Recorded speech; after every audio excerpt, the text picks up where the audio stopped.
really long walk. Now in Amsterdam, when the fog rolls in, there's a mystique that makes the imagination come to life in a whole new way. And as I walked, and I walked, and I walked some more, I came up to this museum. And outside the museum are these beautiful marble tiles. And in the middle of the tiles is this gorgeous marble statue. Now every day, people from all over the world come to this museum, and they can't help but notice this gorgeous statue, because there's just something particular about this statue. It just displays this calm, unassuming confidence. You can sense its conviction, just the way that it knows who it is, in spite of people's judgments or their opinions. Now at night, the museum is closed, the tourists all go back to their homes and hotels, and the statue stands alone. On this particular night, however, even though there wasn't another human being within hundreds of meters from where I stood, I heard the beginnings of conversation. You see, it was the craziest thing, but the tiles, they started to speak to the statue. Hey, statue, don't you think it just isn't really fair that everybody comes from all over the world here and they admire you and they just ignore and step on me? And the marble statue replied, my dear brother, marble tile, don't you remember we're actually from the same cave?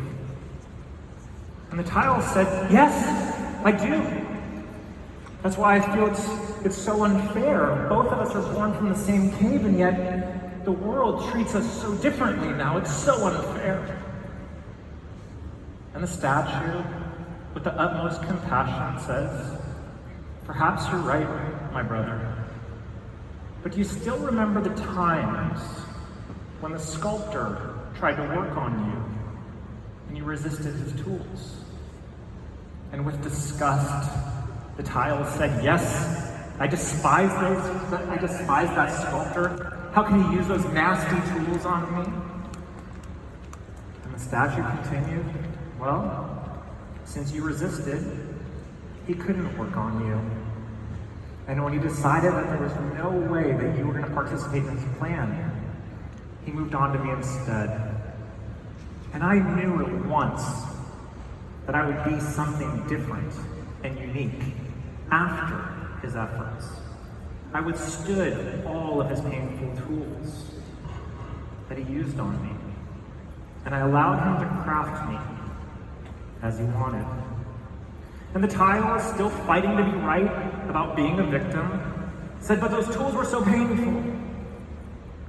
And with the wisdom that only someone who's walked through fire could say, he reminded the tiles, there's a price for everything in life. And since you decided to resist and gave up halfway, you can't blame anyone who steps on you now.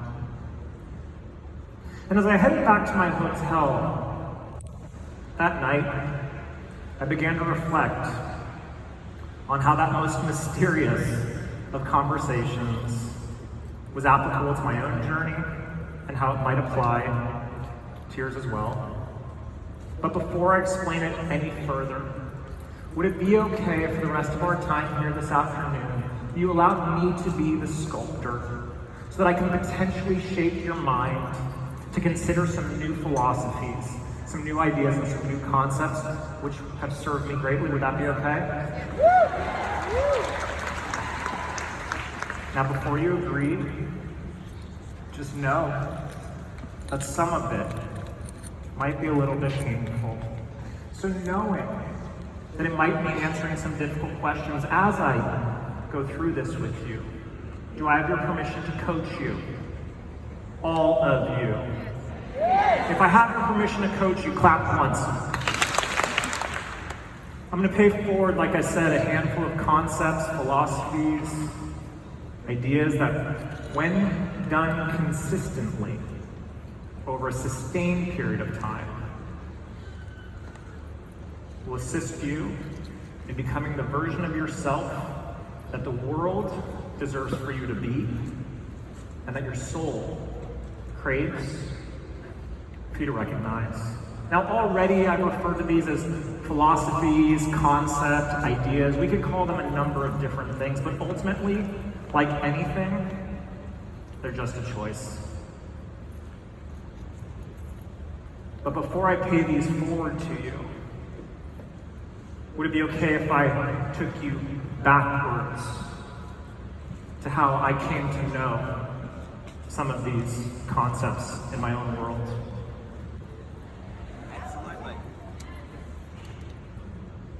The reality is that even though I'd always wanted to become like the statue, I spent approximately 70% of my adult life as the tiles, and as what society would deem as a failure. I failed in multiple businesses. I failed in friendships.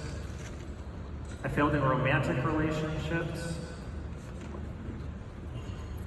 I failed as a son. I failed in my addictions. I failed as a brother. And I failed as an uncle. I failed so consistently that I found myself back living on my mother's couch as a grown man, dead broke, where I'd come to a very natural conclusion that maybe people were right about me, and some of the things that they said were true.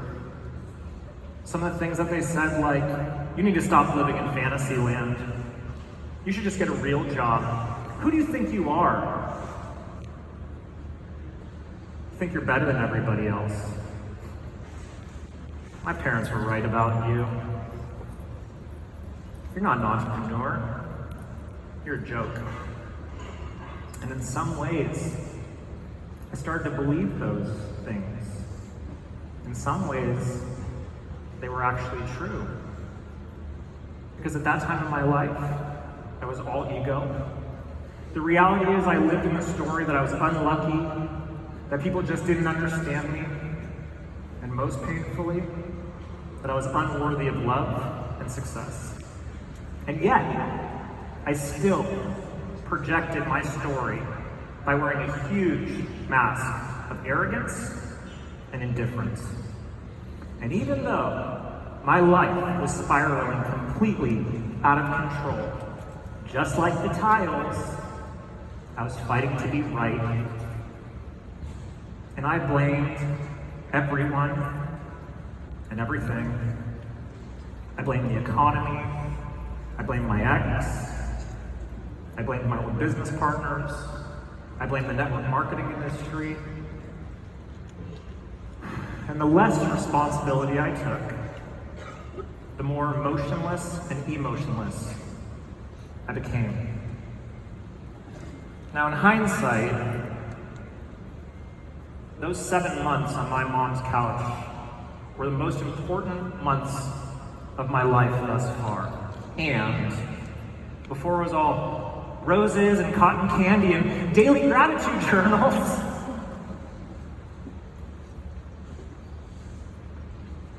things got dark on this couch in a hurry. The barrage of thoughts running through my mind were so intense that I couldn't sleep for 2.5 weeks. You idiot. What the hell were you thinking? You loser. No woman's ever going to want to be with you. And the two things I thought the most: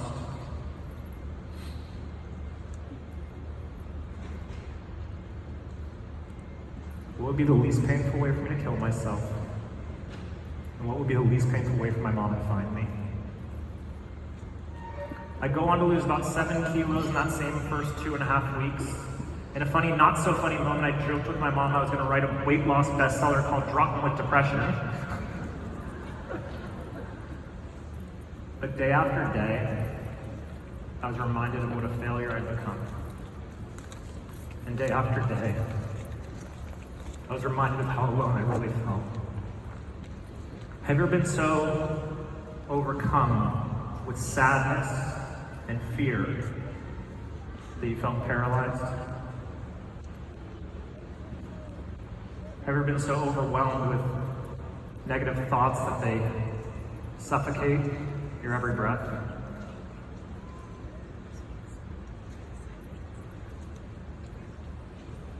And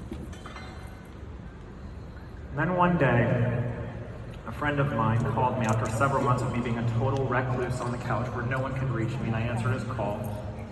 And he said something to me that would forever change the trajectory of my life. Zach, you can either go through it or you can grow through it. It's your choice. And when he said that, it hit me square between the eyes. And in the subsequent days, weeks, months, and years, I began to look at things in a whole new way. And because I started to look at things in a whole new way, my life began to look entirely different. And slowly, very, very slowly, I began to love myself.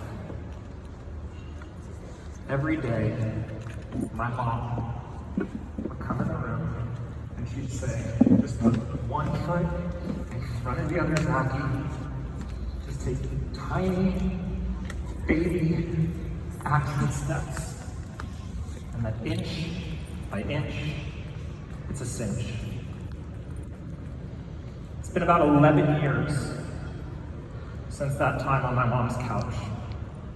11 years of putting in the work, the internal work, that I wish you would stop avoiding so you could understand what's on the other side of it.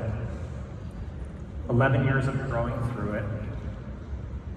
So what does growing through it look like? On my right bicep, I have a tattoo with the word surrender. And around it is what's called a Japanese enso. And the Japanese enso, the definition, is a manifestation of the artist at the moment of creation and the acceptance of our innermost self.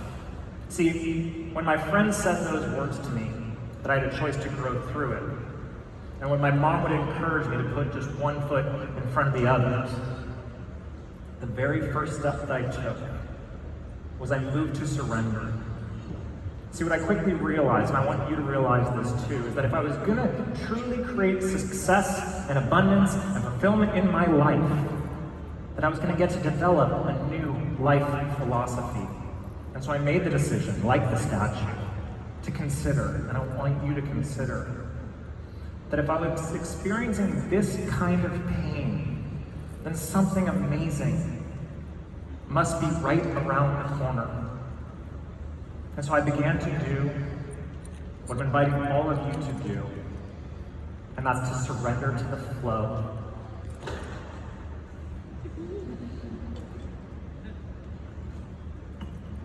And to trust the process, like Audrey talked about yesterday. And to understand that yes, the journey's going to take time. Yes, you're going to face challenges. Yes, you're going to deal with rejection. And yes, you're going to have people come and go. Perhaps most painfully, yes, you're going to get to look in the mirror about how you've been showing up in life, and you might not like who you see at first. And yes, there are going to be times when you want to cry, scream, and quit, and this is where you've got to lean into it, all of it. And this is where you have to understand that all things are working in your favor at all times. And that life does not happen to us.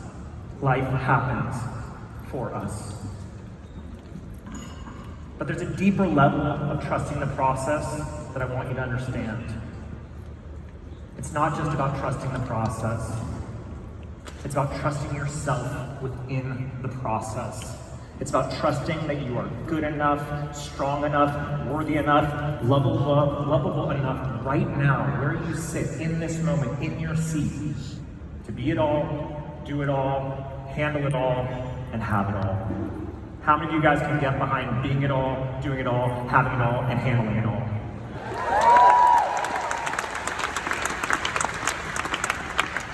It's about being deeply rooted in knowing, and hear my words when I say this.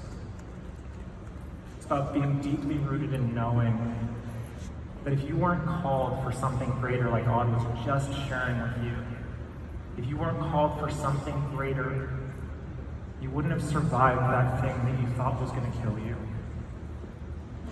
But to be clear, I'm not going to stand up here and tell you that you can surrender the process, trust the process, surrender the flow, and then all of a sudden you're bam, max out your business center, you're out of debt, you're traveling around the world, you're a millionaire.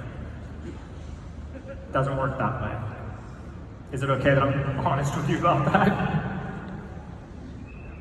We can't just skip over the reality of what comes with this new decision, or the constant and never-ending, repeat after me, never-ending. Okay. Never-ending work that it takes to become the person who can both create and maintain the lifestyle that you deserve. Every leader in here will tell you that the reality is that you're going to continue to face resistance. We're going to experience painful moments. However, when we reframe the resistance and grasp what's actually happening, when we reframe and recontextualize and we grasp what's actually happening, we move one step closer to self-awareness. And make no mistake that self-awareness equals freedom. And how many of you are seeking a greater sense of freedom in your life? One of you?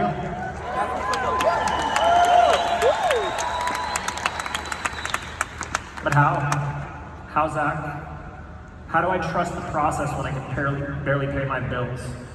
How do I trust the process when I build my business up and it feels like all of a sudden it falls back down? How do I trust the process and it feels like the wheel of life is spinning me as though I'm in the laundromat? Would it be helpful if I gave you some strategies to actually activate surrendering? Would that be helpful? Would it be helpful if you learned some skills that can teach you how to reframe the resistance? One of the biggest shifts I made in order to rise from the depths of my own personal hell to the loving, fulfilling, amazing, married to my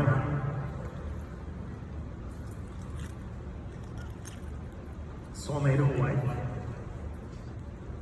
is I went from being frustrated with life to being fascinated with life. I began to look at my life through a lens of curiosity. I played the total acceptance game. I stopped arguing with reality because arguing with reality is the true definition of insanity. And I started to ask myself better questions, because what happens when we ask better questions? What do we get? Better answers. So questions like this: what's the gift in this? How can I learn from this? If given the opportunity, how might I respond differently to a given situation? With all that I'm experiencing right now, what else is possible? And perhaps my favorite one, who am I committed to showing up as, in spite of my challenges? Here's the thing though, the answers when you ask these questions aren't gonna come right away in most circumstances. Some answers will come after a few weeks, some answers will come after a few months. To this day, 11 years later, I will literally find myself walking down the street and go, oh, that's what that was for. Because what happens is when we go to work on investigating life's possibilities, we put ourselves in a position to create more empowered probabilities. consider something else that I learned from my mom. She said, Zachy, without self-reflection, there can be no action. Zachy, if you come from the same space that you've been coming from all these years, from ego, from needing everyone's external validation, from playing the victim, from having a chip on your shoulder, from constantly comparing yourself to your brother and everybody else, no amount of money is going to help you experience inner peace and fulfillment. And would you all agree that ultimately that's what we want, is inner peace and fulfillment? Would you all agree with that? And so this next choice is going to require all kinds of self-reflection. How many of you are willing, what's the word? Willing. To do some self-reflection. Now, make some noise if you have some big goals coming out of this weekend. Make some noise. It's amazing. So you've expressed a deep desire to improve the quality of your life. You've committed to playing bigger. How many of you are committed to playing bigger? So this next concept is wildly tricky. This one's like the Rubik's Cube of personal development. But we can solve it.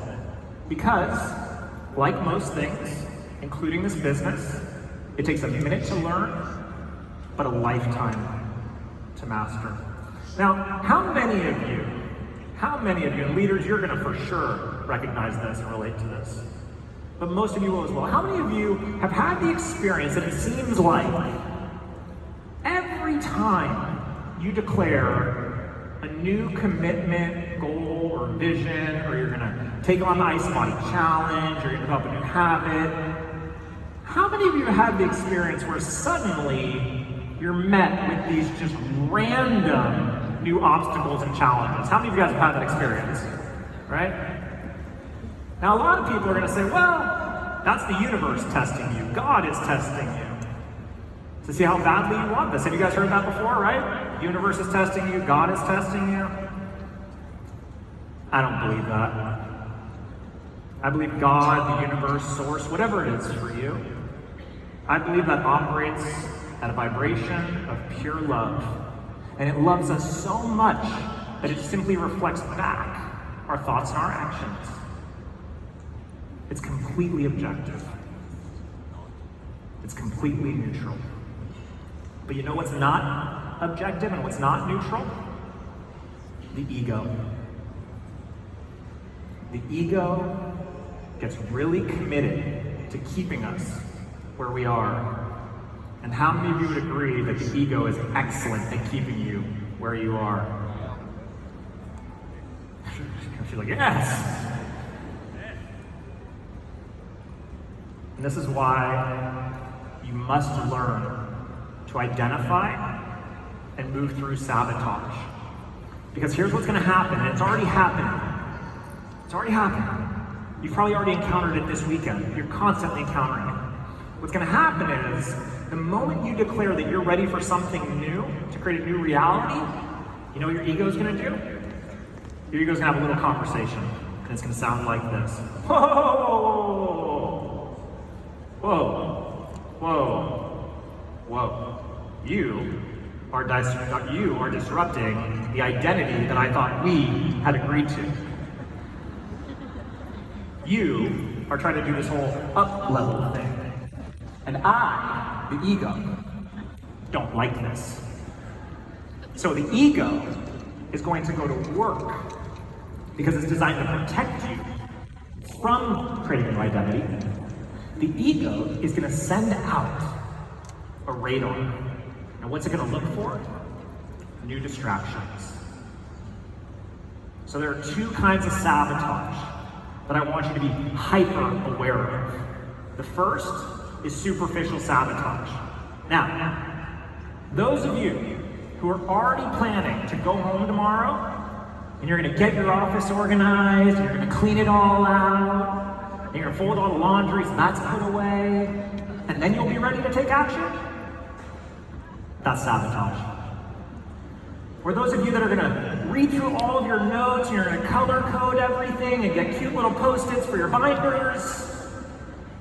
Those of you that are giggling, that's you, right? That's sabotage. Those of you that are going to wait for the recordings to come up so that way you can just re-listen to everything that was said here this weekend, and then you'll be ready to take action, that's sabotage. Scotty challenged all of us to hold an event ASAP, didn't he? I can't do an event next weekend because it's my 12th cousin's best friend's dog's birthday party. That's sabotage. You know what? I'm going to reach out to all my old customers instead of sending invitations like James taught me and connecting with people because that's sabotage. Now, it's not that there isn't a time and place for those things, especially the dog's birthday party. But pay very close attention to when those things present themselves in your life. So one of the easiest ways to identify superficial sabotage is if it's familiar to you and it does not stretch you, I'd be willing to bet it's sabotage. And then there's deep sabotage.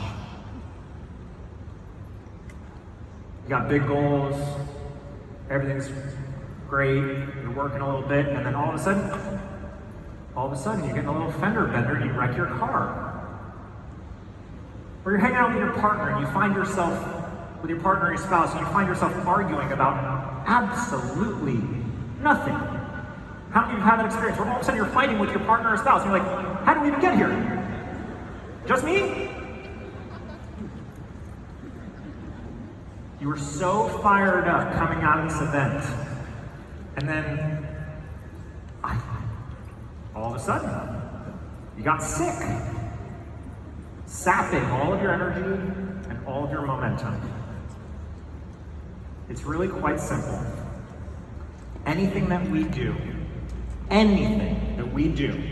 or create to avoid forward movement or growth towards a new identity is sabotage. Now, how many of you are already cluing into some of the things that you do unconsciously that are sabotage? How many of you guys already started to clue into some of those things?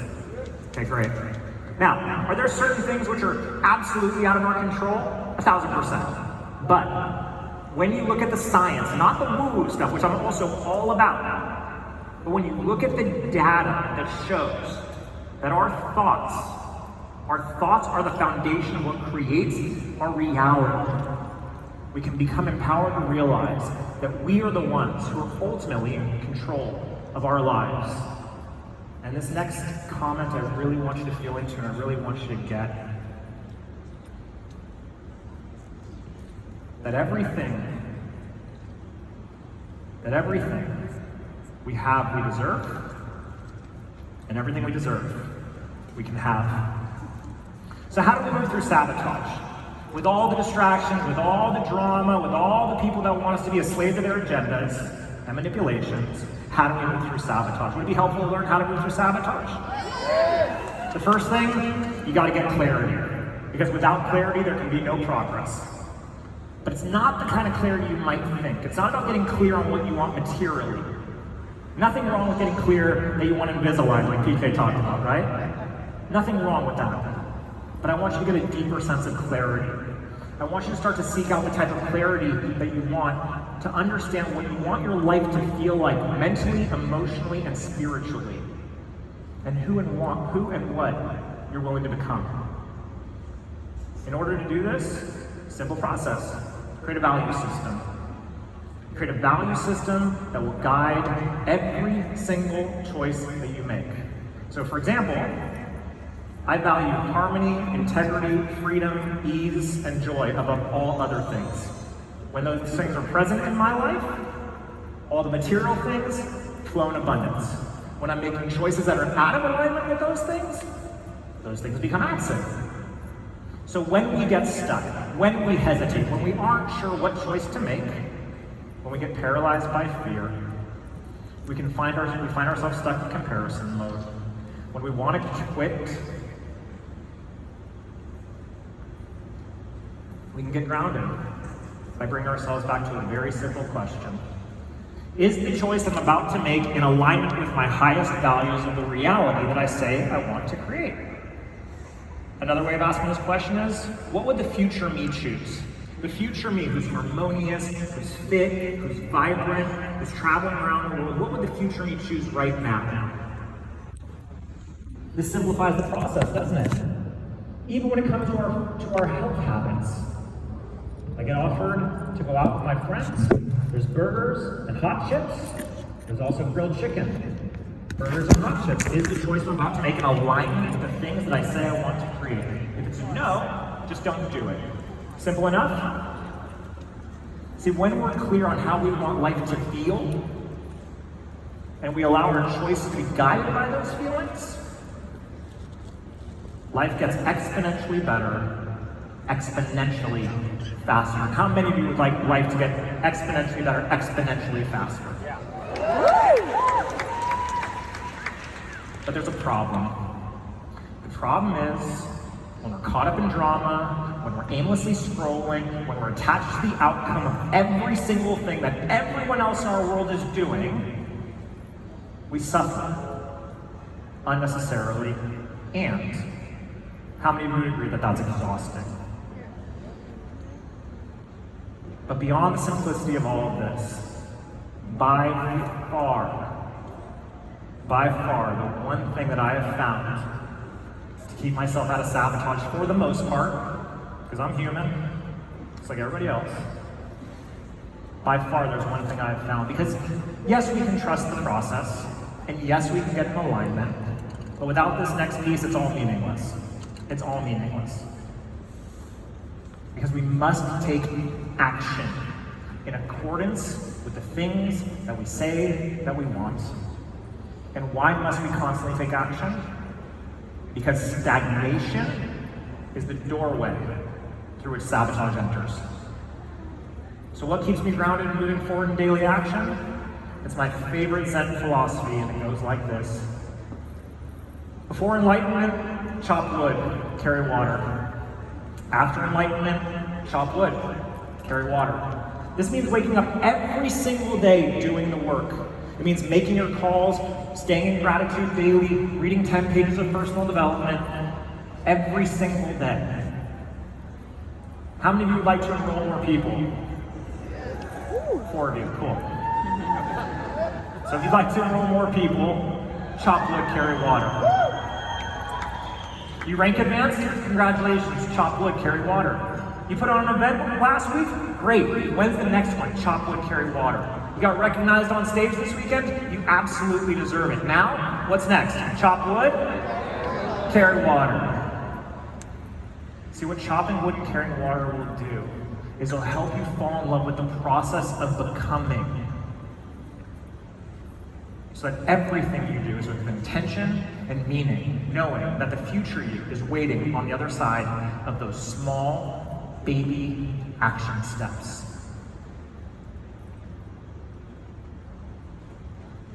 What I'm about to share next with you, I went back and forth on when I was getting ready to come do this talk. This morning's Make-A-Wish confirmed it. I was going to do it anyway, but when you surrender and you trust and you listen, you get confirmation. When I was 9 years old, my best friend Adam was 10, and he was diagnosed with leukemia, and he passed away a year and a half later. In fact, between the ages of 9 and 21, I attended the funeral of someone close to me every other year. In the last 17 years since then, I've been to many others. And every time I go to a memorial, I always come back to how I felt at Adam's funeral. Because even at 9 years old, I remember them clearly talking about the impact he'd made in such a short period of time. And then the more memorials I attended, and the more people passed away around me, the more I started to pay really close attention to what was being said. At some people's funerals, not a lot gets said. And then there's other people's funerals, and you hear things like, he was always around for anyone who needed him. She lit up a room. He was always available to solve people's problems. When other people stepped down, she stepped up. You could feel her enter a room. 29 years later, almost to the day, a couple months ago, I got a phone call that my Uncle Larry had passed away. Uncle Larry was Adam's dad. And as I left there, I thought about the people on our team, and I thought about all of you. And I thought about all of you because for me, what guided me and what's continued to guide me is another concept that I want you to explore.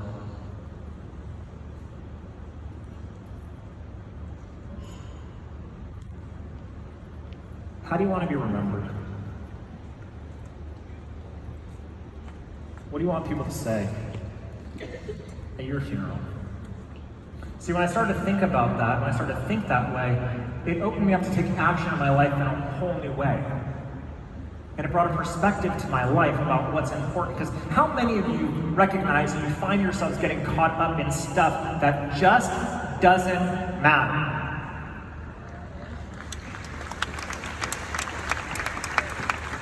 So what I want you to recognize is that you have the ability, we have the ability, unlike any other animal in the world, to determine the legacy that we leave behind.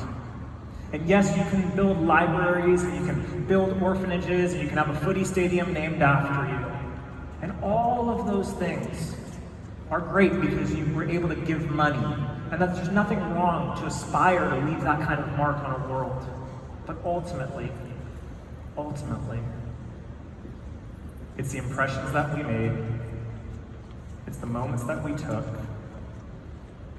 it's the amount that we cared, it's how big we played, and it's the things that we overcame. But most importantly, it was our attitude through it all. It was how we handled our adversities. And that's what I want you to really start to consider.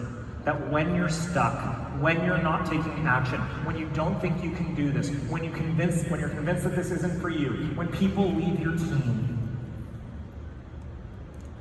how do you want to be remembered during those times?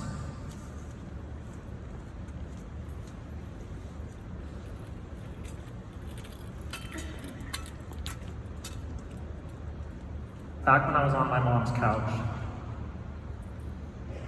when I felt like I just wanted it to end, when I felt like my life was meaningless.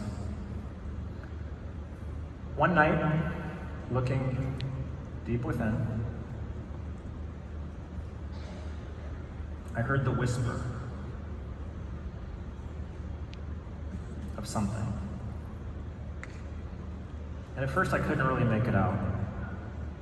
But the more still I became, the more I realized it was the whisper of my soul. And the more I surrendered, the whisper grew louder. And every time I didn't succumb to sabotage, the whisper grew louder. And every time I chopped wood and carried water, the whisper grew louder. And what started as a whisper soon became a thundering voice that roared through my entire being. And it started to illuminate the world for me and show me things I had been completely blind to. And here's what it showed me. You want to know what it showed me? It showed me that suicide rates are at an all-time high. It showed me that anxiety and depression are rampant in our society. It showed me that billions of people are not living.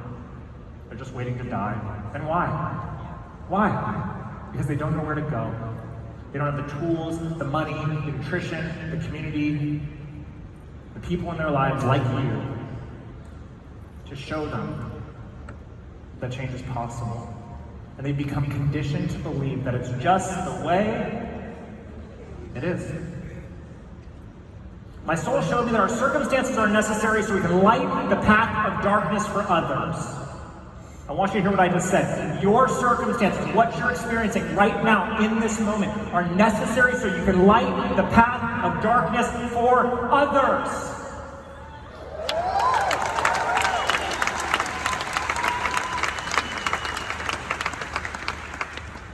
It showed me that our struggles are designed to strengthen us. That you're not broken. You're being built. It reminded me that it's not about me, and it's not about you.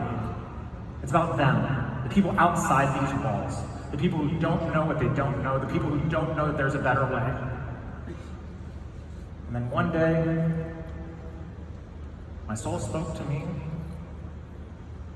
like your soul is speaking to you. Just listen.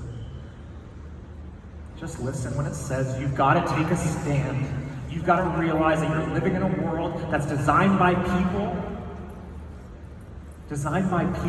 with their own limiting beliefs and agendas to keep you where you are. I want each and every one of you to realize that what you do matters, that your life has meaning, because based on results, if it didn't, you wouldn't be here right now. Wouldn't you agree with that? And that the world is simply waiting for you to wake up to who you truly are. And then it just said two more words to me. Two more words that I want you to feel in the core of your being. Two more words that are not only your ticket to freedom, but your ability to help change the statistics. How many of you are willing to join me in changing the statistics?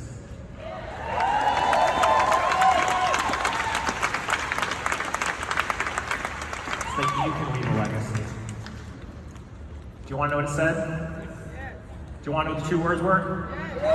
4 of you want to know the two words were? 10 of you want to know the two words were? If you want to know what the two words were, clap twice. It said fight back! And so if you're sitting here today and you're struggling financially, fight back. If you're tired of having to tell your children, maybe next year, sweetheart, fight back. If you're tired of showing up at this event year after year with the same rank on your lanyard, fight back. If your business is down from last year, fight back. If you know that you're meant for more, if you're tired of settling, if you know it's time to raise your standard, fight back!